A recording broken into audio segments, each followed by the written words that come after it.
আসসালামু আলাইকুম। মিথ্যা স্বপ্ন আপনাদের যুক্ত করা হয়েছে আমি তো ও ভাই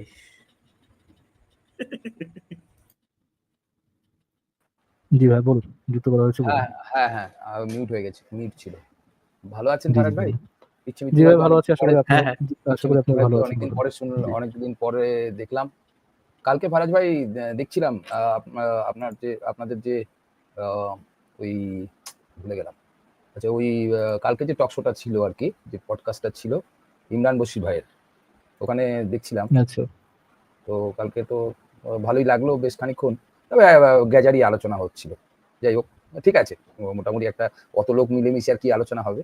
হ্যাঁ, তো আচ্ছা ওখানে আপনি বোধহয় তখন বোধহয় একটুখানি বোধহয় skip, মানে সরে গেছিলেন। সেই সময় একটা নিয়ে আলোচনা হচ্ছিল ওই এর ব্যাপারে, মানে খতনার ব্যাপারে, যে আচ্ছা। মুসলিমদের মুসলমানি জি। এই ব্যাপারে আপনি কি শুনেছিলেন তখন? ছিলেন না, কি? আমি শুনি ওই নাই, সময়টা একদমই শুনি নাই ভাই। আসিফ ভাই ঢুকেছিলেন, আপনি বোধহয় কিছুক্ষণের জন্য বেরিয়ে গেছিলেন, সেই সময় আর কি এটা হচ্ছিল।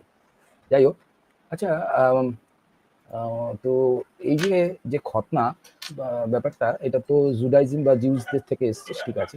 তো এখন তো শুনলাম যে ওরা, আমি এটা জানতাম না, কালকে আপনাদের ওই আমি একটু নামগুলো না মনে করতে পারছি না, একটুখানি তার আমি দেখে মনে করছি। মুফতি মাসুদ ভাইয়ের তো কথা অনেক শুনেছি, আর উনি খুব বিজ্ঞ মানুষ। তো উনি বলছিলেন যে একটা কথা, যে যারা মানে ওই এখন মানে ওটা জুডাইজম থেকেই এসছে, এবং তারপরে ওটা ম্যান্ডেটারি নয়, এবং হজরত মোহাম্মদেরও কোথাও ছিল না। উনি চ্যালেঞ্জও করেছেন, কাকে যেন একজনকে চ্যালেঞ্জও করেছেন, যে হজরত মোহাম্মদও নিজেও খাতনা করেননি, এরকম কোনো ইয়ে নেই। হ্যাঁ, তো মুসলিমদের মুসলমানি হয়ে এখন ব্যাপারটা টিকে আছে।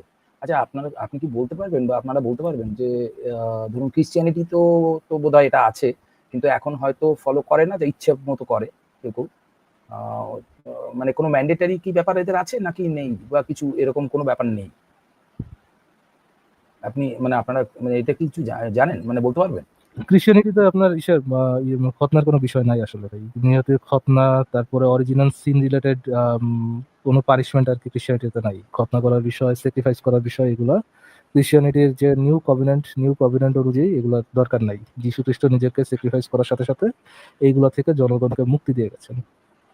আচ্ছা, কিন্তু আবার জুসদের মধ্যে আছে, আমি জানি নেক্সট এটা জিজ্ঞাসা করব, জুসদের মধ্যে কিন্তু এই খতনার ইয়ে আছে, আবার জুডাইজমে করে কিন্তু তারা। এখনো কি ওরা ম্যান্ডেটারি না ওটা অপশনাল? তা ধার্মিক ভাবে তো ম্যান্ডেটরি, কিন্তু মানে অধিকাংশ মানুষ করে কি করে না সেটা আমাকে একটু জানতে হবে। কিন্তু যদি কেউ ধর্ম ফলো করে বা মানে, তো ধর্ম হিসাবে কিন্তু সেটা ম্যান্ডেটরি আছে আর কি। হ্যাঁ, আচ্ছা আচ্ছা আচ্ছা, তার মানে দেখুন ম্যান্ডেটরি তো সেভাবে বলা যায় না, কারণ ইসলামেও কিন্তু এটাকে মানে কি দৌড় বলুন তো, ইসলামেও কিন্তু এটাকে আপনার মোটামুটি যেটা ম্যান্ডেটরি বলতে যেটাকে বোঝায় আর কি, আপনার ফরজ যেটা, ইসলামেও কিন্তু এটা ফরজ না, কিন্তু এটা কিছু সুন্নত কিন্তু। হ্যাঁ, ইসলামেও কিন্তু এটা ফরজ না, খতনা না আচ্ছা, করেও কিন্তু মানে একজন মানুষ মুসলিম থাকতে পারে। হ্যাঁ, কিন্তু মুসলমানি নাকি করতেই হবে, এরকম একটা ব্যাপার আছে ভাই এটা আমাদের এখানে আমাদের আমাদের এখানে আপনি কি মাযহাব সম্পর্কে অবগত আছেন? ইসলামের যে 4টা মাযহাব আছে। হ্যাঁ, ওই মানে শিয়া সুন্নি আহমদি না, আর এটা শিয়া সুন্নি না। আচ্ছা, সুন্নিদের মধ্যে 4টা মাযহাব আছে, যার মধ্যে একটা মাযহাবের নাম হচ্ছে হানাফি। হানাফি হানাফি, হাম্বলি, হ্যাঁ ওদের হ্যাঁ মধ্যে হানাফি মাযহাব। আমাদের এখানে হানাফি মাযহাবটা ফলো করা হয়, এবং হানাফি আচ্ছা মাযহাবে সুন্নতকে মানে ফরজের সমতুল্য বা কাছাকাছি হিসাবে আর কি ধরা হয়।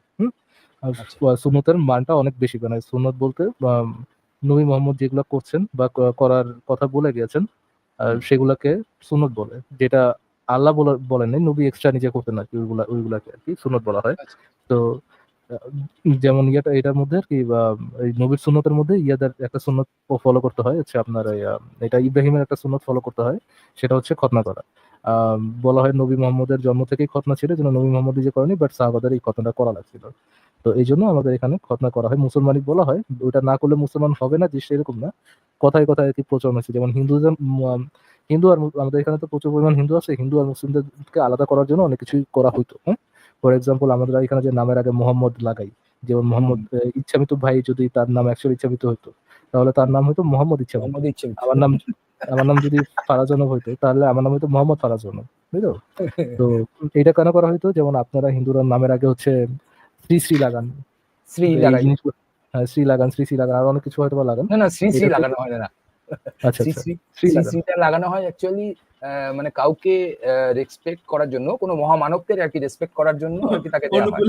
অনুকূল অনুকূল অনুকূল অনুকূল আচ্ছা অনুকূল আচ্ছা। প্রতিকূল এদের এদের ক্ষেত্রে দেওয়া হয় শ্রী মানে সে জীবিত নেই বলতে গেলে, আচ্ছা অবতার আচ্ছা পুরুষ তার ক্ষেত্রে। হ্যাঁ, আচ্ছা আচ্ছা, এই যে এগুলো থেকে মানে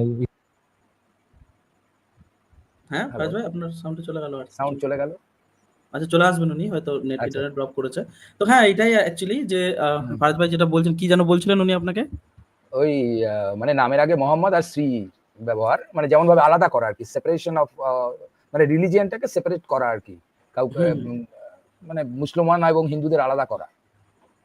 হ্যাঁ, মানে এই জিনিসটা তো আছে। তারপরে মানে এই ধরনের ব্যাপারগুলো, এবং যুদ্ধের সময় দেখবেন যে যখন ইয়ে হতো আরকি আরবের জায়গাতেই, তখন এইটা দ্বারা কিন্তু তারা মানে মুসলিমদের ডেড বডি এবং এদের ডেড বডি ডিফারেন্ট করতে পারত, ডিফারেনশিয়েট করতে পারত।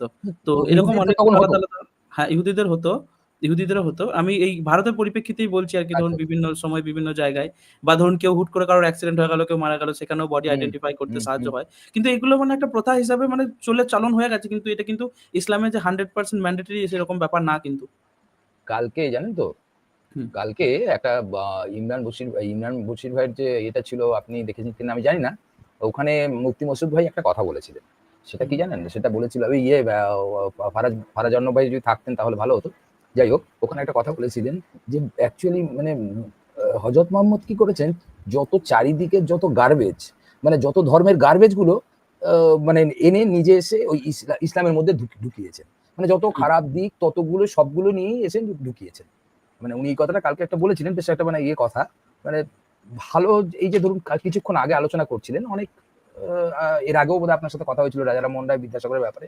তো হুম। রাজারাম মোহন রায়কে যে মানে হিন্দু ধর্মের অনেক খারাপ দিক ডেফিনেটলি ছিল, এখনো আছে, কিন্তু এখানে তো ওরকম ব্যাপার নেই। এখানে যুক্তি তর্ক এগুলো হতো, বৌদ্ধ ধর্মেও যেমন তর্ক হতো, যুক্তি হতো, বা এই ধরনের ব্যাপারগুলো ডিবেট গুলো হতো, সেরকম ভাবে হতো। কিন্তু এখানে কাউকে ওইভাবে ক্যাপিটাল পানিশমেন্টের ব্যাপার তো ছিল না।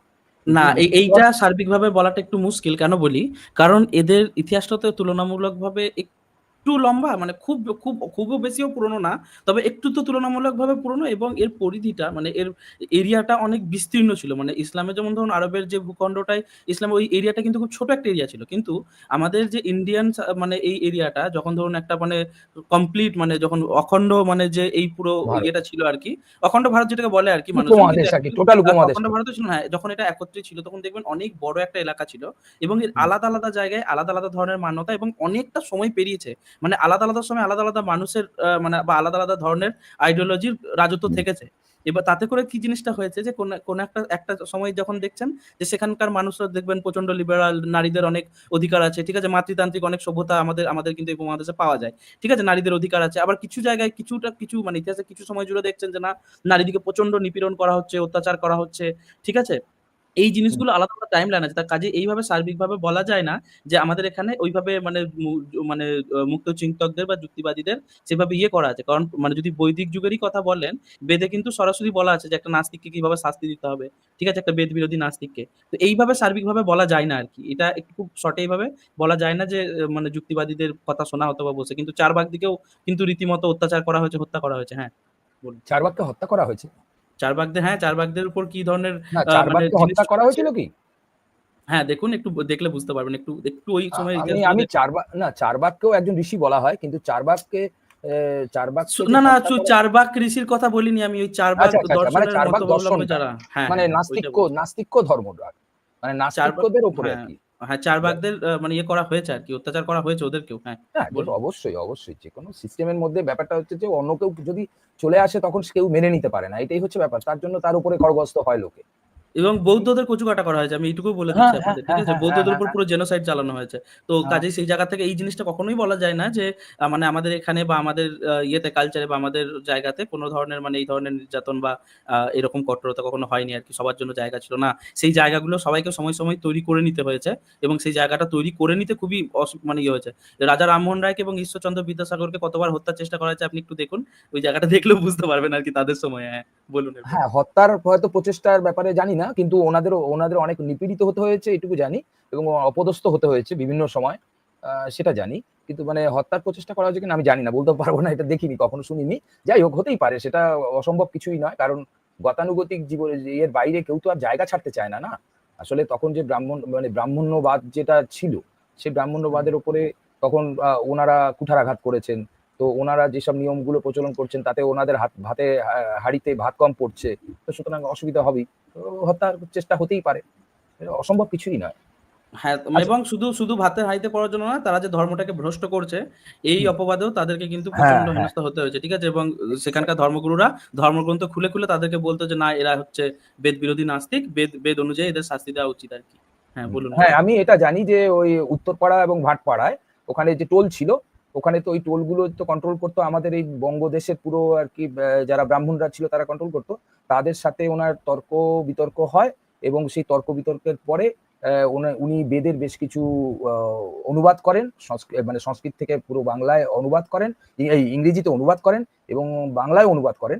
তারপরে সেটাকে উনি সাবমিট করেন সেই সময়কার ব্রিটিশ আ যে আর কি যারা ছিলেন আরকি রেসপন্সিবল পারসন যারা ছিলেন তাদের কাছে সাবমিট করেন এবং তারপরে সেখান থেকে ওই সতীদাহ নামক যে খারাপ জিনিসটা ছিল সেটাকে বাতিল করা হয়।